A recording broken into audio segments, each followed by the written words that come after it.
Avant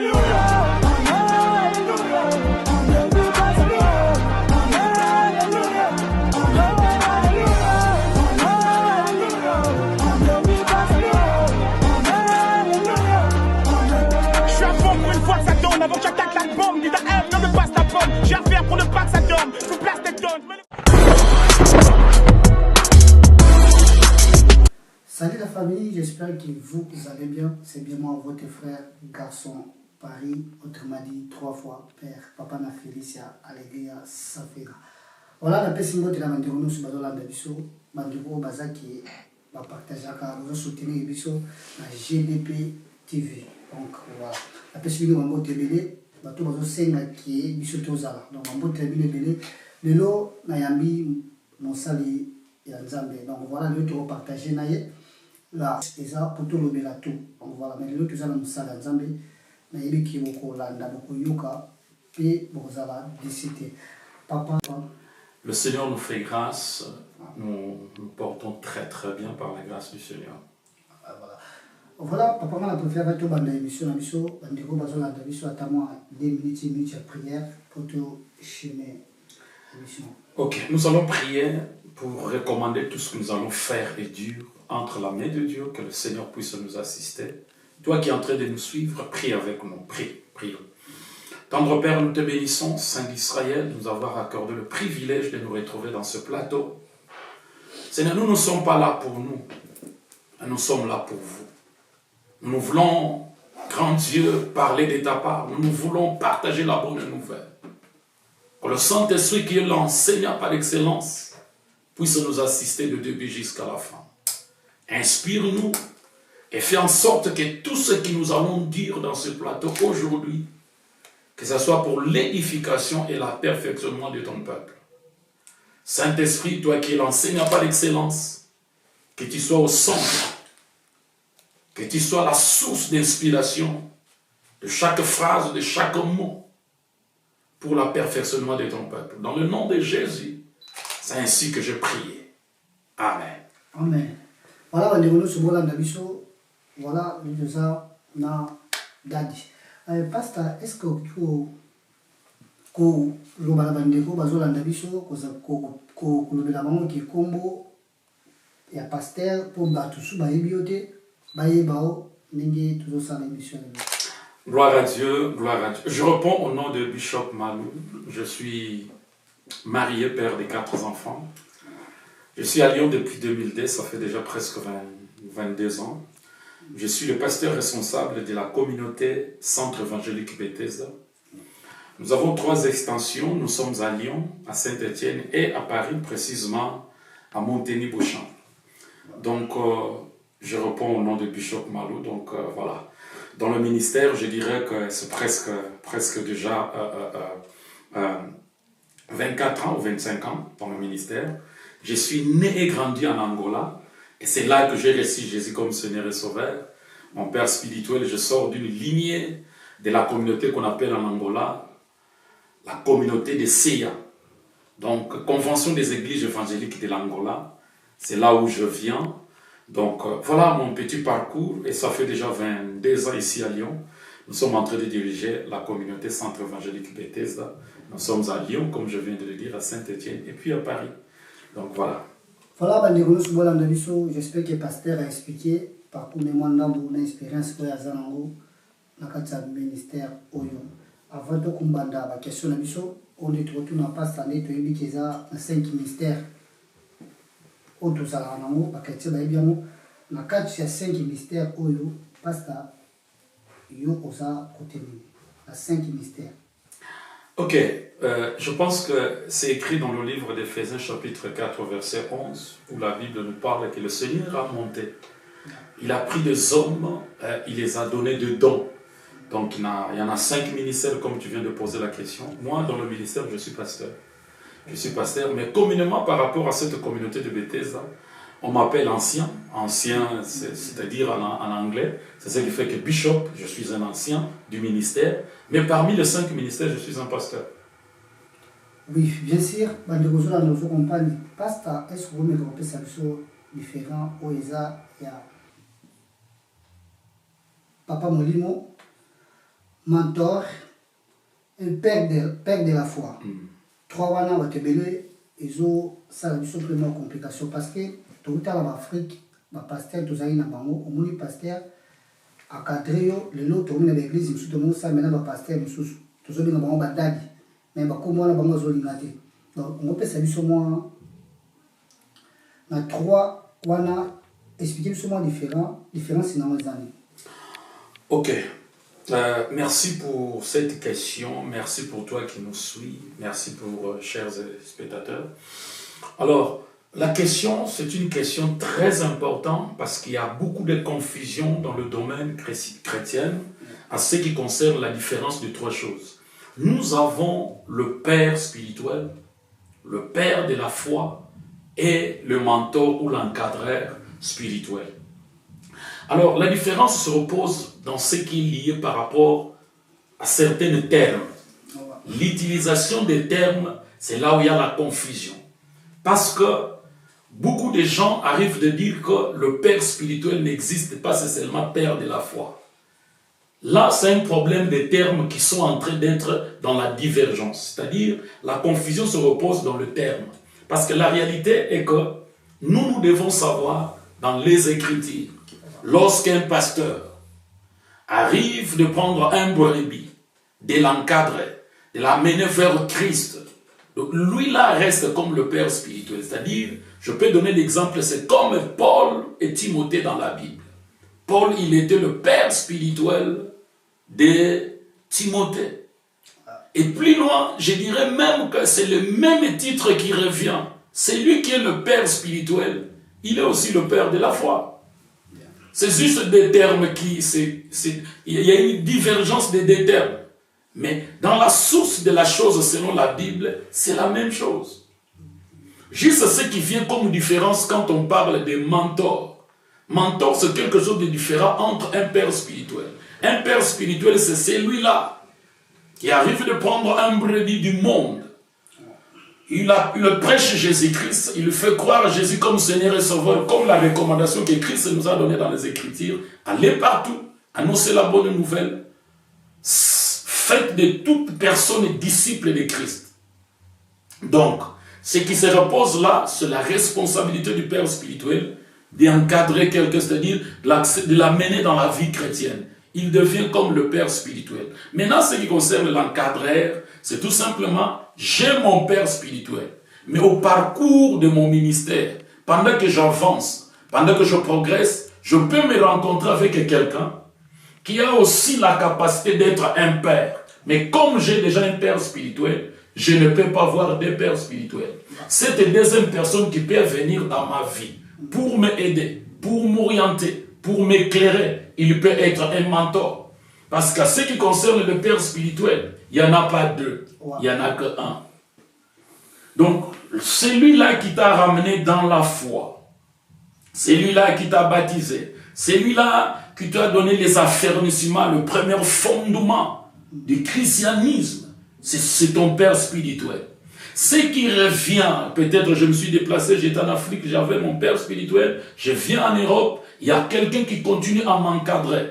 Dans les choses de Dieu, cette personne, il n'est pas mon père spirituel, il est mon encadreur. Il est un mentor dans d'autres termes. Et le terme mentor, elle revient souvent par rapport au ministère.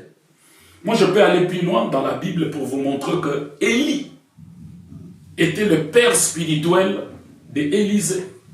De la même manière, Moïse était le père spirituel de Josué. De la même manière, Christ est le père spirituel des 12 apôtres. Et de la même manière, Paul est le père spirituel de Timothée. Donc là, nous parlons, la première des choses à savoir, pour faire la différence, c'est de savoir, quand on parle le père de la foi et le père spirituel, ça revient près la même chose. Mais la différence existe tout simplement entre le mentor. Le mentor, c'est quelqu'un qui va s'ajouter dans le parcours de ta vie, qui peut aussi t'aider, t'encadrer, te donner des conseils. Mais il ne devient pas un père spirituel. Il reste comme un encadreur, comme un mentor. Mais le père spirituel et le père de la foi, ça revient à la même chose. Maintenant, je vais ajouter quelque chose qui est très important. Parce que quand on parle de la foi, père de la foi et père spirituel, il y a une divergence, il y a des combats et il y a des débats. Mais moi, je m'avais expliqué ça un peu plus bien, peut-être pour une bonne compréhension de chacun de nos téléspectateurs. Quand nous parlons de père de la foi et nous parlons de père spirituel, il n'y a pas une grande différence. Parce que c'est lui qui m'a conduit dans la foi. En Christ Jésus, je peux l'appeler père de la foi. Et c'est lui aussi qui est en train de me conduire vers Christ pour comprendre les choses spirituelles. Il est le père spirituel. Donc il y a tout simplement un problème de termes. Quand on parle le père de la foi et le père spirituel, on revient sur la même chose. Parce que le travail que le père spirituel fait, c'est le même travail que le père de la foi fait dans la vie d'un croyant ou dans la vie d'un ministre. Donc, la différence se repose tout simplement par rapport au père, au encadreur spirituel. Mais sinon, quand on parle du père de la foi et le père spirituel, on revient sur la même chose. Donc, voilà la réponse que je peux donner pour édifier chaque téléspectateur. Voilà, vous partagez, vous abonnez à GDP TV, aux chaînes pour toper c'est la vidéo, expliquer bino, nyonso aux alamos pour ça. La grande porte est ça pour mon nyonso. Donc voilà, Bishop, pasteur Malou, question dans les anki boye, verset préféré na yo ezalakani. Pourquoi eza oyowana olingamo to olingamo ponani? Merci pour cette question très importante. Verset préféré dans ma vie, eh ben, je vais vous donner un verset très populaire. Mais je vais essayer d'expliquer et de développer pourquoi. Mon verset préféré, c'est Jean 3,16. Dieu a tant aimé le monde, il a donné son Fils unique, afin que quiconque croit en lui ne périsse pas, mais qu'il ait la vie éternelle. Pourquoi Jean 3,16? C'est mon verset préféré. Parce que je suis né et grandi dans le monde. Mais par l'amour inconditionnel de Dieu, j'ai été sauvé. Je parle de ce verset par rapport au salut parce que tel que tu me vois, tel que tu es, s'il y a quelque chose qui est important dans ta vie, c'est le salut en Christ. Il nous a aimés sans regarder nos qualités.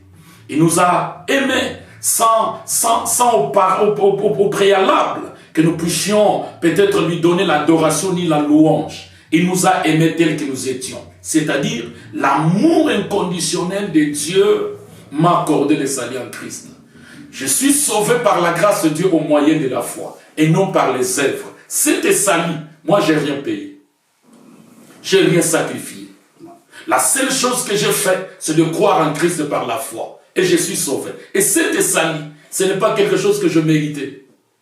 C'est une faveur de Dieu. C'est l'amour inconditionnel de Dieu. Donc, le verset préféré dans ma vie, c'est Jean 3,16 parce que j'ai été sauvé. Quand je regarde mes ancêtres, quand je regarde de où je viens, quand je regarde mon histoire et mes origines, et que je dis qu'aujourd'hui je suis sauvé, donc je dois aimer Christ parce que je ne méritais pas cela. Parce que la Bible dit que le salaire du péché, c'est la mort. Je méritais d'être condamné, je méritais de souffrir, mais quelqu'un a pris ma place. L'acte de substitution et de remplacement, c'est ce que Christ a fait sur la croix. Là où je méritais d'être condamné, c'est lui qui a été condamné. Là où je méritais de souffrir, c'est lui qui a souffert à ma place. Alors, Jean 3,16, c'est la verset clé pour moi parce que j'ai été sauvé par la grâce de Dieu. Donc, le salut, c'est la meilleure des choses qui pouvaient m'arriver dans la vie. Donc, voilà, merci. Donc, voilà. J'espère que vous avez tous sur papa. J'étais salué mon pasteur Gaël, Yoshua et Maman Mira, Mami. Voilà. Après, si nous avons dit que voilà, pasteur, le lot aux autres à Bisso, on l'a Nzambe. Mais n'est beaucoup pliqué et fanda pas battu dans le monde. Et puis, tant que tu es à Kango, aux autres à mon tout, ça y est, on l'a ça y est, aux amabé, aux amalam. Mon tout ça va bimi, au thé, à salia mokaka. J'espère que les gens ne rappellent bino. Ma terre qui me sont bino. So, n'est beaucoup ça, la pour pliquer à mon pour fanda, mon thé, ma battu, n'a mon kili, y a les lots. Je bénis le Seigneur. Je viens de dire que le message central de l'évangile de Christ, c'est le salut. Lorsque nous prêchons le salut, le but, et que les âmes puissent être sauvées. L'application de chaque prédication, de chaque prédicateur, dans ce que nous nous enseignons, et que le peuple puisse se convertir. Chaque prédicateur, lorsque nous prêchons la parole de Dieu, le but, que le peuple puisse se repentir, et que le peuple puisse être sauvé. L'application. Pour le salut des âmes, la première phase de l'application de l'évangile, c'est l'évangélisation. Aller partout au monde annoncer la bonne nouvelle. Chaque prédicateur qui annonce la bonne nouvelle, le but c'est le salut des âmes. Mais lorsque la personne est prêchée, et que la personne ne se répand pas, parce qu'une chose qui est vraie à savoir, le prédicateur a la responsabilité d'annoncer la bonne nouvelle. Mais le problème de la repentance, ce n'est pas dans le ressort d'un homme. Aucun homme peut convertir un homme par la force. La conversion, c'est un don de Dieu. La conversion, c'est une grâce que Dieu peut répandre dans la vie de quelqu'un. Mais la responsabilité de chaque prédicateur, c'est de prêcher l'évangile, que la personne puisse se repentir. Donc nous allons continuer à insister, jusqu'à ce que la personne puisse avoir ce privilège d'être converti. Mais ce n'est pas dans le ressort de l'homme d'imposer la repentance à quelqu'un. Je prêche la bonne nouvelle, je prêche l'évangile. Mais la repentance, ce n'est pas dans le ressort d'un pasteur. C'est lui qui convertit les âmes, c'est Dieu. Mais cela se passe au moyen de l'évangile. Notre responsabilité à nous, c'est d'annoncer la bonne nouvelle. Mais le problème de la repentance, c'est le problème de Dieu. Le problème de la conversion, c'est le problème de Dieu. Nous prêchons la parole sous l'onction du Saint-Esprit et le but que nous envisageons, que les gens puissent se convertir. Je donne l'exemple le jour de la Pentecôte. C'est dit clairement, lorsque Pierre se lève, dans la chambre haute, il a annoncé la parole de Dieu en disant que c'est l'ère, c'est la troisième ère. Il dit que ce qui a été dit doit se réaliser. Lorsque Pierre a prêché la bonne nouvelle, la Bible dit que ces jours-là, 3000 âmes se sont converties. Ça, c'est le but. Ça, c'est l'application de la parole de Dieu dans la vie de chacun de nous. Donc, si je peux répondre clairement à cette réponse, je dirais que nous prêchons la parole de Dieu. Et celui qui écoute la parole, c'est celui qui a la responsabilité d'appliquer, de mettre en pratique. Parce que, à quoi ça sert d'écouter la parole sans être capable de le mettre en pratique? Nous vivons des résultats de la parole lorsque nous sommes capables de le mettre en pratique. Parce que l'évangile est simple. Nous annonçons l'évangile, nous prêchons Christ. Chacun de nous a la responsabilité d'appliquer cette parole pour qu'il puisse vivre les bénédictions, les bénéfices attachés à cette parole. Donc voilà de la manière que je peux répondre à cette question. Voilà, bandeko ozolanda biso tozwami na Lyon balobi misala tosala na poto viki elekaka makasi et ezosala mpenza mpasi na bandeko mibali par rapport à misala et mama moko azwami na Lyon aza na tangawisi na ye.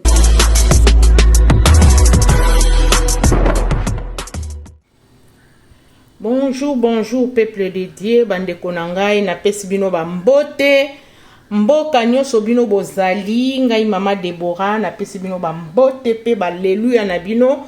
Nzambe abatela bino pe Nzambe alola apambola bino. Tangawisi ya mama Deborah yangoyo, tangawisi yango nga naza na mboka Lyon, tangawisi yango pota libumu hémorroïde mokongo pasi.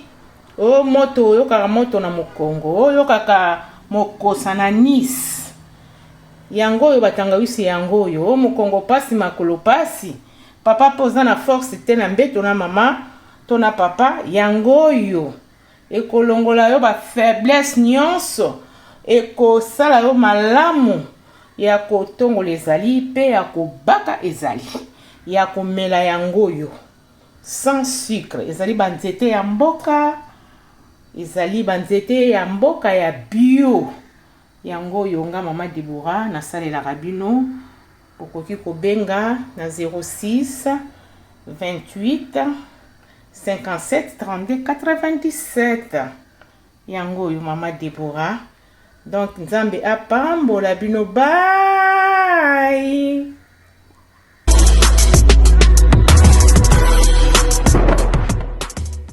soki omeli yango ndeko na nga nayebisa yo ekosala yo vraiment bien po misala tozala na poto bino boyebi mokongo donc vraiment passe mama de aza wana tokotya numéro bobenga tangawisi eza nyonso bokoluka ezali voilà pasta question moko o bato ebele ezanga moko mpe na mituna yango dans un mois moke na oyo toloba wana paster nanga natikala na ngola pe paster oyo aza nanga azokatenga oyo aza na awa sikoyo na bango mibale nani mpenza akolia dimi nanga omwana kopesa nakotindela ngo paster oyo natikaki na ngola to paster oyo azokatenga oyo tozala moko tozwami. Encore, nous rentrons dans une zone de troublance. Gloire à Dieu pour cette question qui a troublé plusieurs enfants de Dieu, mais je vais essayer de répondre d'une manière biblique. Malachie chapitre 3, verset 10, la Bible est claire là-dessus. Ramenez dans la maison des trésors vos dîmes, pour qu'il ne manque pas de nourriture dans la maison de Dieu.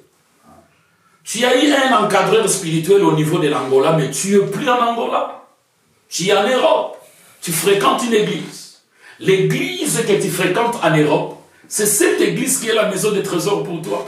Parce que c'est lui qui est le pasteur actuel qui t'enseigne la parole. C'est lui qui mérite de recevoir la dîme parce que c'est cette maison qui est appelée comme la maison des trésors. Ça peut arriver que la maison de Dieu, là où tu as fréquenté en Afrique, c'est aussi la maison des trésors, mais il est important de comprendre qu'actuellement, tu es venu en Europe, non? Pour retourner, c'est pour y rester.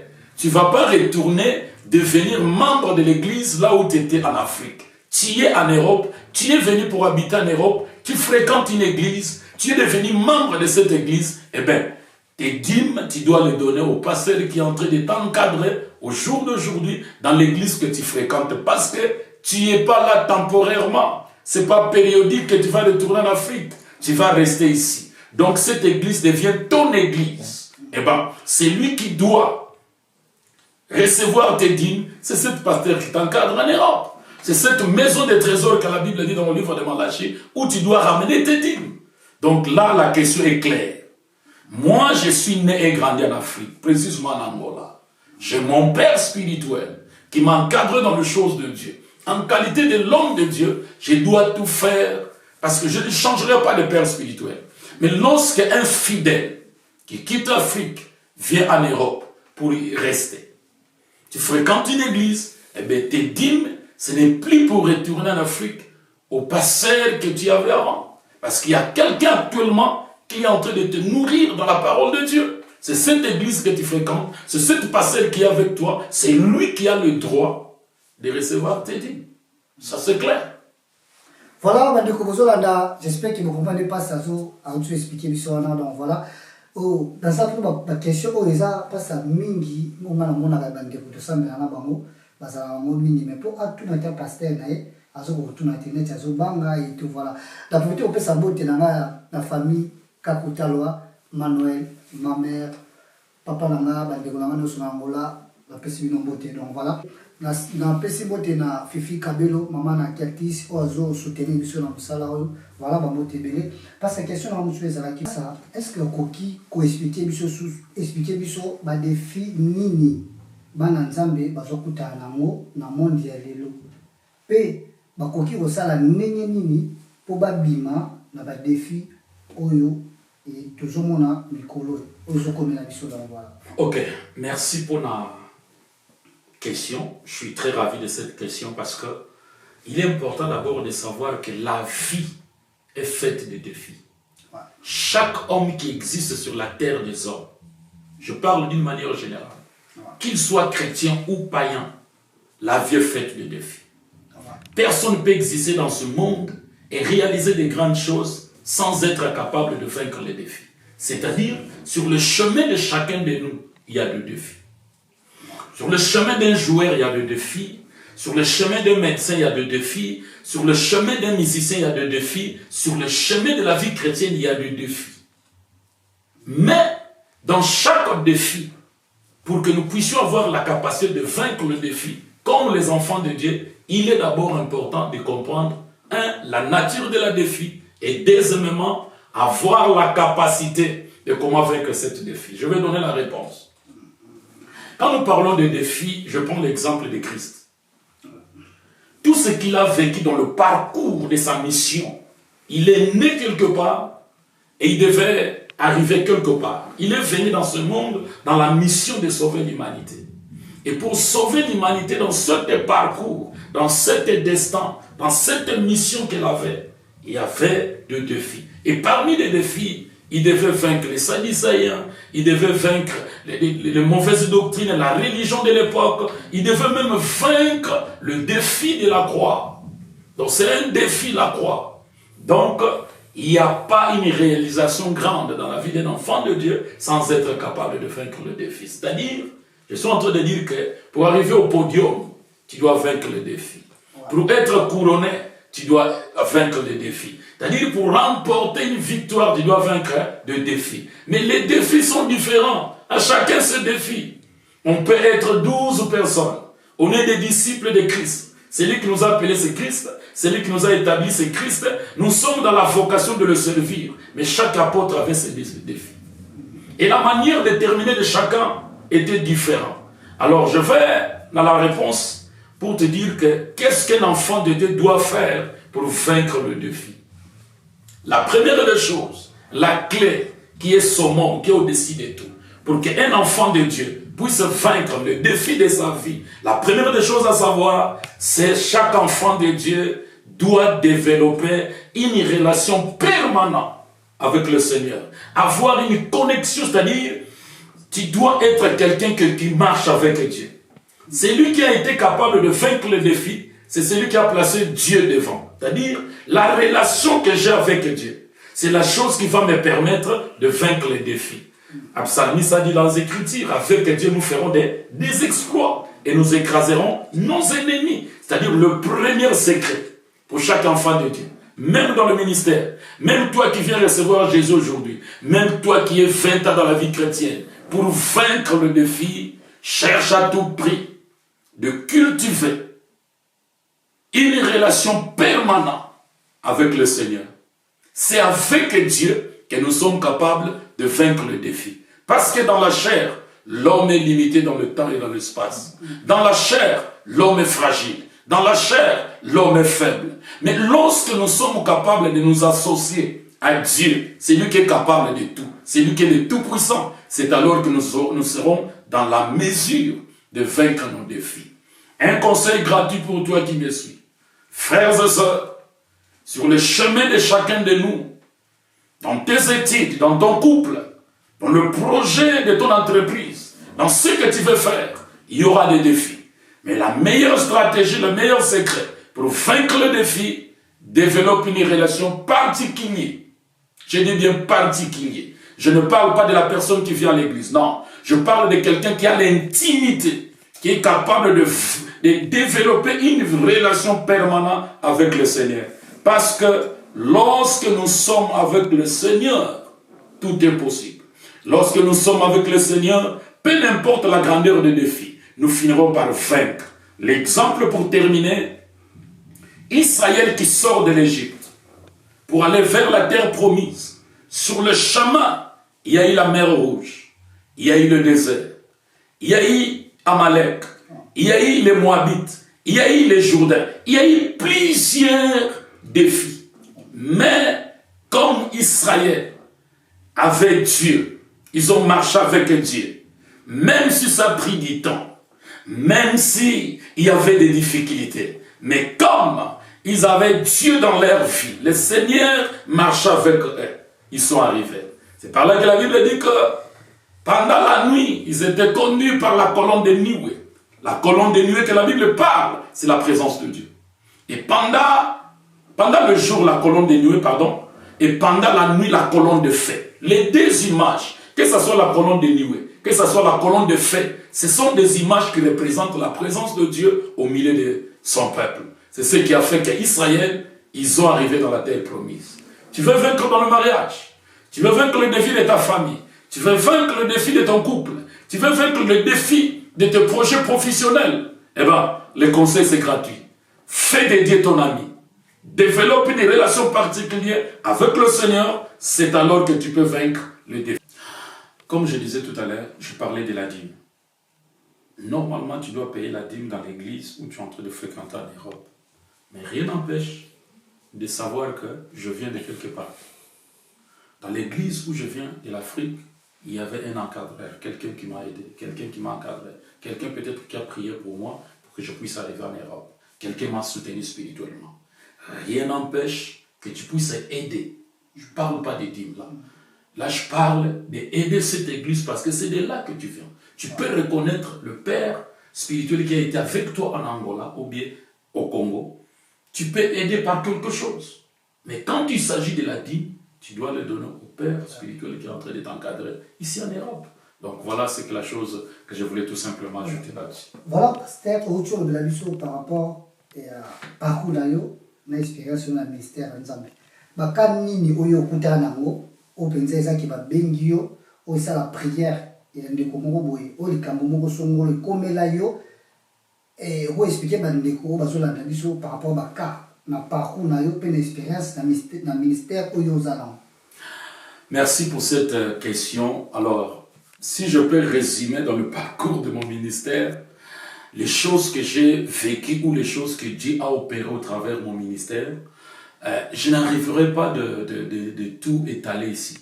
Parce que c'est presque, je dirais, 25 ans dans le ministère. J'en ai vécu beaucoup de choses, et des miracles, des guérisons.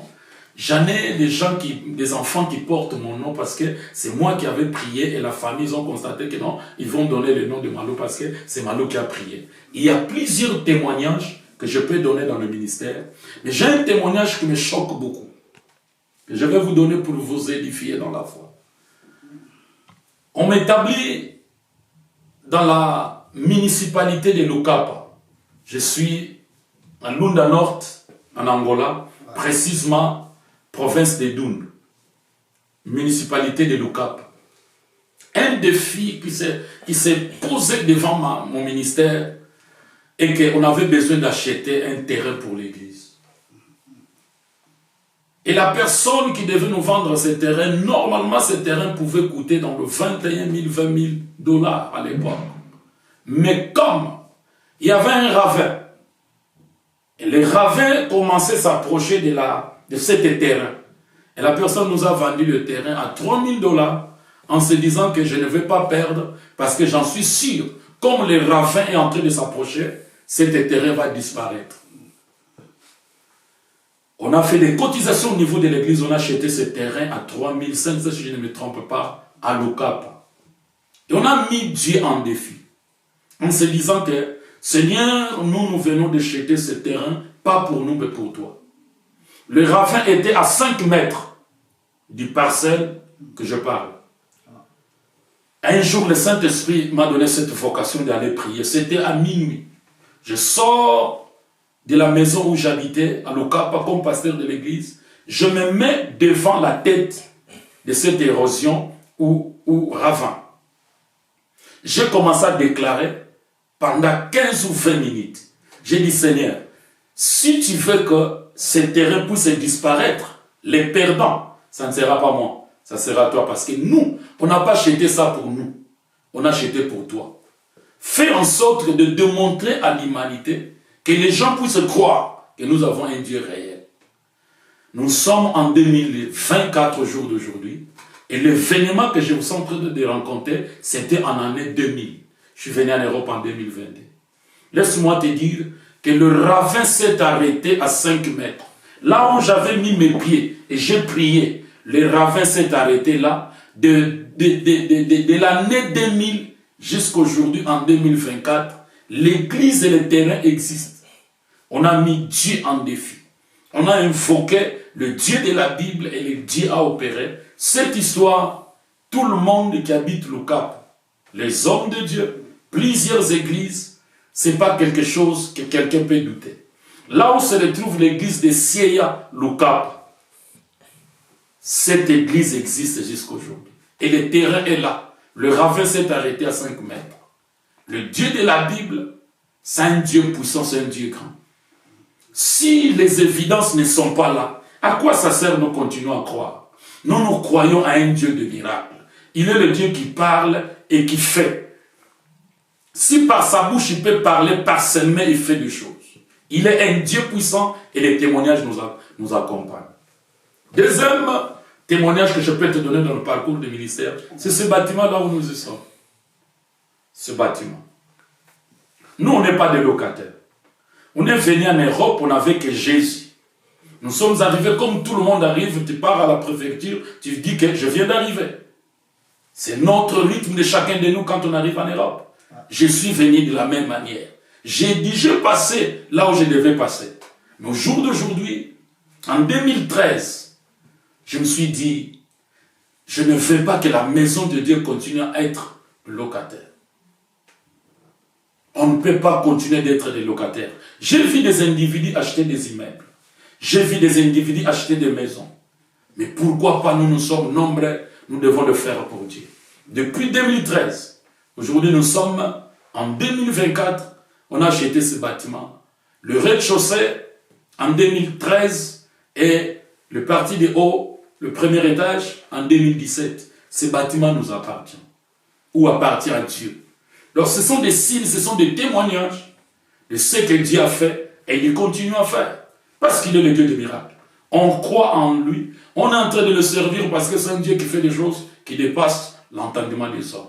Si Dieu, il n'est pas un Dieu de miracles, mais à quoi ça sert de l'appeler Dieu? Si Dieu n'opère pas, si Dieu ne fait pas, à quoi ça sert il est Dieu? Alors frères et sœurs, le christianisme, ce n'est pas la religion.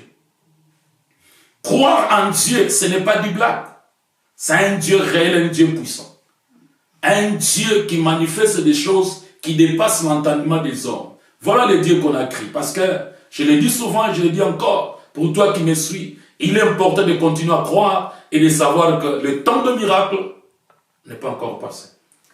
Voilà, voilà, donc, ils ont belé, témoin, je passe à repérer ça, mais pour l'instant, tout ce chité, tout qui est dans Souka, tout qui est dans la tête, tout qui est dans la question, même sur mon repos de chité, dans Pasteur, voilà, équipe union sur la GDP TV, Chinois Noir, Déborah, prophète David, au re-soutenir, Pasteur Nabiso, Tandinga Bakongo, Nzambe, Apambola Bune, Moussala Bossala, les Kabiens, passe à tout ce chité, moi, question, moi, et Souka, dans vos jeunesse, Nabi, Nini Zara, passe à pas Zara, paye une chose sur Zara, ça gêne, ça la peine Zambé. Mais Nini Touchayo, Nini Poussayo, au Sahel, Nzambe. Ah, la chose qui m'a amené en Christ Jésus. Ah là. Bon, qu'est-ce que je peux dire par rapport à ça? Moi, je suis né et grandi dans une famille kimbanguiste. Mon père et ma mère, mes frères, nous tous, nous sommes des kimbanguistes. Si je peux donner un témoignage, on m'appelle aujourd'hui Malungan Philippe Anton, mais auparavant c'était Dialungan. C'est-à-dire que je porte le nom parmi les 3 fils de Papa Diangenda. Je viens de là. Et j'ai accepté Jésus comme Seigneur et Sauveur. C'était dans le carrière de diamant à Lund.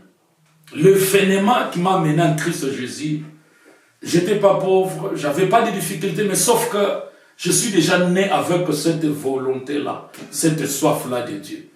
J'avais une particularité dans ma vie, partout où je vais, quand on arrive le dimanche, je dois chercher un endroit pour prier. On est grandi comme ça dans la famille. On connaît les choses de Dieu dès le bas âge. Donc, si je me retrouve aujourd'hui, j'ai reçu Jésus comme Seigneur et Sauveur, il n'y a pas un autre événement que je peux me focaliser pour dire que non, c'était ça. Non, c'est parce que dès le bas âge, nous sommes grandis dans cette culture, nous sommes grandis dans les choses de Dieu. Bon, c'est vrai, au préalable, c'était peut-être dans l'église kimbanguiste, mais au jour d'aujourd'hui, on a reçu Jésus comme Seigneur et Sauveur depuis 94 jusqu'à aujourd'hui qu'on a reçu Jésus. Donc, s'il y a des événements que je peux citer, ça n'était pas une maladie. Ça n'était pas un problème de la pauvreté, ça n'était pas une difficulté quelconque. Donc, dans la lignée de la famille où je suis né, on aimait déjà les choses de Dieu. Le Père nous a amenés toujours à l'église. Et la chose était déjà en moi. Donc, je suis grandi comme ça jusqu'à ce que j'ai accepté Jésus comme Seigneur et Sauveur. Et je suis devenu serviteur en 99, j'ai été consacré pasteur. Voilà. Voilà, nous sommes là, nous sommes vraiment passé mal au chité comme une souka et na moi otoza na bité milolo nini ozobongisa programme eza nini bana ya nzambe o bana ya Lyon na moi otoza ko pona moi otoza bakoki kozela okopesa programme na bandeko nyonso bazolanda yo mpe opesi baprogramme no mpe ya ligne nde osalaka balive mambo nyonso mpe bandeko balandaka o mpe sala bien bayoka liloba ya nzambe. Merci beaucoup, merci beaucoup. Je voulais dire ceci, nous sommes samedi 11 mai 2024. Demain c'est dimanche. Nous avons deux cultes. Le premier culte c'est de 10h à 12h30 à Saint-Étienne. L'adresse exacte, 9 rue Puy de la Loire, 42 000 Saint-Étienne. Je répète, 9 rue Puy de la Loire, 42 000 Saint-Étienne. C'est de 10h à 12h30. À Lyon, nous sommes précisément à Vénissieux. 11-13 avenue de la République, 69 200 Vénissieux. Nous sommes au bâtiment I au rez-de-chaussée. Notre culte de dimanche commence de 14h à 17h. Donc demain, toi qui me suis, toi qui veux participer dans notre culte, toi qui veux expérimenter notre Dieu, viens, tu seras béni. Alors par rapport au programme qu'on a, chaque mercredi de 18h à 20h, nous avons culte de combat spirituel et d'enseignement. Samedi à partir de 15h, intercession pour les intercesseurs. Vendredi à partir de 18h30, répétition pour les adorateurs. Et je dirais que par rapport au mois de juin, le mois prochain, du 12 au 16, donc le mercredi 12 jusqu'au dimanche 16 juin, nous avons méga séminaire. Un grand séminaire qui va bénir plusieurs âmes. Le thème, ça va déjà t'intéresser. La gloire, hein, ou les effets. Donc, qu'est-ce que je peux dire? Le thème exact, c'est la gloire indéniable de la grâce dans le livre d'Esther. La gloire ou les gloires indéniables de la grâce dans le livre d'Esther. Donc, nous allons parler que la grâce de Dieu porte la gloire. Nous allons décortiquer de quelle manière Esther est devenue reine. Nous allons démontrer que ça n'était pas par ses efforts, c'était que la grâce. Nous allons décortiquer qu'est-ce que la grâce. Parce que je dis souvent que la grâce, c'est le loi du ciel qui qualifie les disqualifiés. La grâce, c'est le pilier du ciel qui positionne ceux qui n'ont pas été positionnés. Alors, cet enseignement va bénir plusieurs vies. Nous serons là mercredi 12, jeudi 13, vendredi 14, samedi 15 et dimanche 16. C'est un séminaire que je suis en train de préparer. Tu vas me poser la question, qui est l'orateur? C'est celui-là qui te parle. Yamalou, ou Bishop Malou, ou Pasteur Malou, ou Frère Malou, comme tu veux. Donc, viens, tu seras béni. Que Dieu vous bénisse. Voilà, merci Bandeko sur la démission. J'espère que vous avez souka passe à Bamote et ma dédicace à Bandeko za pour souper sa Bamote et puis et ça va bien quoi. Donc voilà. Alors je bénis le Seigneur pour plaisir. Je commence par la personne qui est derrière le caméra. Hein, que Dieu te bénisse abondamment. Tu as rendu cette mission possible et le réalisateur en face de moi. Donc Dieu te bénisse pour cette initiative. On n'était là pas pour nous. On était là pour apporter des éclaircissements, des explications, pour une meilleure compréhension. Aujourd'hui, on était limité. Prochainement, nous allons être encore plus profonds pour apporter des enseignements qui doivent enlever les ténèbres ou l'ignorance dans la vie des enfants de Dieu.